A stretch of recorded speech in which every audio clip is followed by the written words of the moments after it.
Так, и если у нас Интерфакс. Да, здравствуйте, Мария Здравствуйте. Владимировна. Хотели спросить, как Российская Федерация оценивает обострение ситуации в Горно-Бадахшанской автономной области Таджикистана?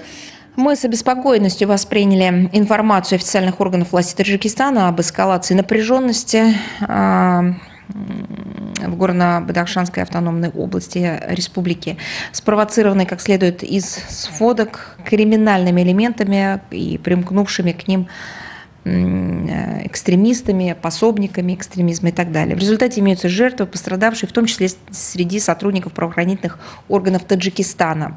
Посольство России в Душанбе находится в постоянном контакте с компетентными органами этой страны. По предварительной информации, среди пострадавших граждан Российской Федерации нет.